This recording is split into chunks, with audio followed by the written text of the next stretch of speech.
Retour sur le plateau de TV Finance, il est quasiment 9h10, c'est l'heure des Market Movers et vous le voyez, Marc Raffard nous a rejoint. Bonjour Marc. Bonjour Roselyne, comment allez-vous? Alors attendez, j'essaie de recentrer un petit peu. Très bien, prenez votre temps. Merci. Pas, tant pis, on fera avec. Il n'y a aucun problème. On va évoquer avec vous. Alors, on rappelle déjà que vous êtes responsable éditorial du Café du Trading. Et on va commencer par évoquer le Nasdaq, si vous voulez bien. L'indice américain, donc évidemment à forte concentration technologique, qui est en forme, se hissant de plus 16% depuis le début de l'année.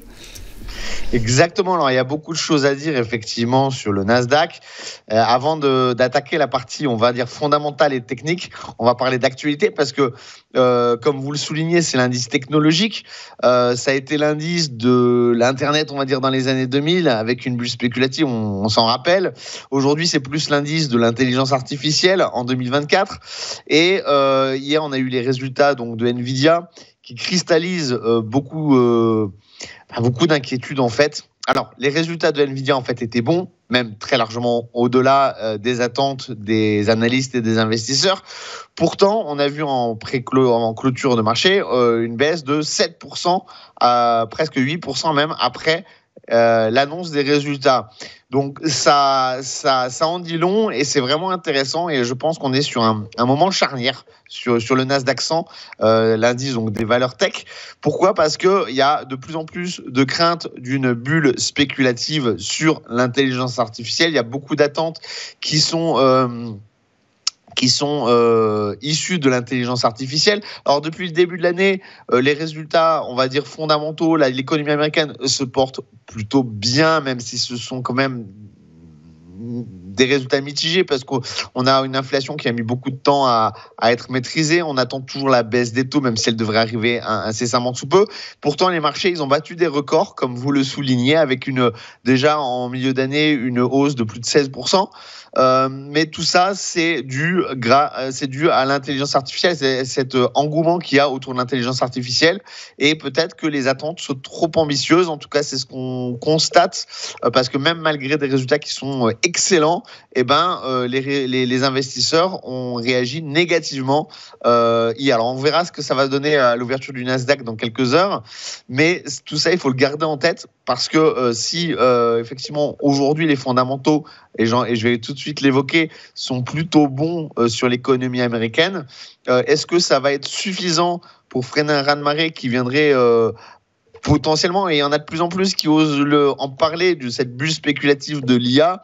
On va le voir. De toute façon, après, on a aussi l'analyse technique. On va faire un point sur l'analyse technique. D'un point de vue donc fondamental, la très attendue baisse des taux d'intérêt de la Fed devrait arriver. Maintenant, ça fait presque un an qu'on l'attend. Donc, attention aux possibilités d'événements qui sont déjà pricés dans les cours. D'un point de vue fondamental, donc la situation économique aux États-Unis aujourd'hui est quand même plutôt positive. L'inflation est en baisse, donc elle est en baisse, mais 2,9% au mois de juillet contre par exemple 3,5% au mois de mars dernier. Donc, ce qui va amener la Fed, comme Jérôme Powell l'a annoncé lors de son discours à Jackson Hole, à baisser enfin ses taux d'intérêt. Le chômage, lui, par contre, est en légère hausse. Mais pour contrebalancer ça, on a aussi les ventes de détail qui sont en hausse, ce qui indique une consommation robuste et une économie qui devrait normalement absorber ou compenser les inquiétudes qui sont liées au chômage. Et la croissance, elle aussi, est en hausse. Donc tous ces indicateurs, ça montre une économie qui est résiliente, qui se porte bien.